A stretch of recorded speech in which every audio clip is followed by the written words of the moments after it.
Uh, Shane, good India.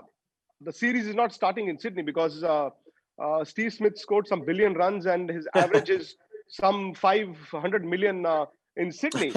How critical would Steve Smith be in this series? Oh, you know, people can debate whether Smith or Kohli is the best batsman in Test cricket. I think across the board, Virat Kohli is the best batsman in the world. I think in Test cricket, there's the big three: Kane Williamson, Virat Kohli, Steve Smith. They're the best three Test batsmen on the planet. And they're sort of the big three that we all like to watch. There's obviously a few other good players, but not in their class. So Steve Smith to the Australian side. I mean, Labuschagne has been unbelievable. His last, since that Ashes 18 months ago, he's been phenomenal. So to him at number 3 and Smith at number 4, they're pretty good. They've become best friends. They bat extremely well together. But Steve Smith's at class. You know, he's just such a good player. I'm really interested to see what tactics India come up with. Are they going to go the short pitch bowling to him? Will they have a leg slip around the corner?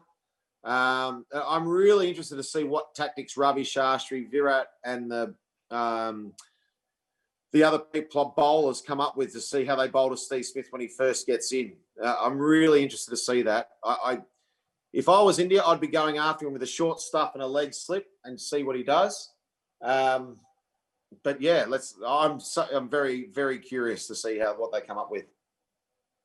What would this series mean to world cricket, Shane? Because the World Test Championship also depends a lot on the series. Australia are now number 1 after the format has been changed. India started well; they've been winning, but this series is very critical. Absolutely. I mean, I don't think there's much difference between Australia and India in the Test match arena. I think they're both, as I said, they're very evenly matched sides. So I don't think there's much between them. The rankings are the rankings, and then that's well and good. But I tell you what, it's very hard to pick. The only reason I'm leaning towards Australia at 2-1 is because it's in the home conditions of Australia, and Australia do play pretty well here, even though India beat Australia last time. I think Smith and Labuschagne, the way they're playing, the form they're in is a big addition. So yeah, look, I think it's going to be a very good contest between both the sides. Well, it's either the method in madness or it's madness in the method. Exactly. Ankush Sharma sent in a question, and since he's an old connoisseur of cricket, so he wanted to ask you, if Shane Warne were still playing cricket, what would be your number 1 format? Would it be T20s, ODIs, or Test cricket? I love all forms of the game. I love them all. My favourite is Test cricket, and the reason is it's the ultimate test of a cricketer. T20, I can bowl as good as I can bowl and go for plenty. I get smacked out the park. I can have a bad day and still pick a few wickets.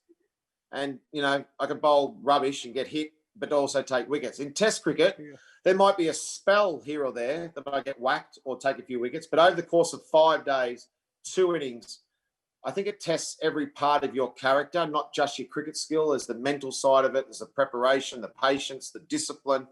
There's over 5 days in the hot sun for 6 hours a day standing out there. There's concentration, patience. There's so many variables that go into it. The situation of the game, the pitch, the weather conditions. There's so many things that you've got to put in to be successful. And the best side will always win a Test match. The best side doesn't necessarily always win a T20 game or a one-dayer either. But the best side will always win a Test match over 5 days. So I liked the drama. I liked the artistry. I liked just the toughness that was required of a Test match. 4 overs in a T20 game, you're not even warmed up in 4 overs in a T20 match. It doesn't matter. But Test cricket needs T20. And T20 needs Test cricket. I'll put it to you this way. Yes. We all like a little bit of fast food, whether it's, drive-through, had a burger and chips. But if we had that all the time, let's call that T20, fast food cricket, we'd get sick of it and we'd crave a 3-course meal, sit at a table. The Test match, over time, we enjoy the company, have a chat over a 3-course meal. So life is about balance. You need a bit of both. And Test cricket needs T20. T20 needs Test cricket. Because if you had too many sit-down 3-course meals, you'd crave a drive-through burger and chips, and you want some T20. So you need both. And one-day cricket sits in the middle of that. And that's got the World Cups as well as the T20. So I think all cricket needs each. But if you ask me my preference, Test cricket wins for me every day, because that is the ultimate test of a cricketer. And if we talk about the greatest players we've ever seen, we talk about what they did in the Test match.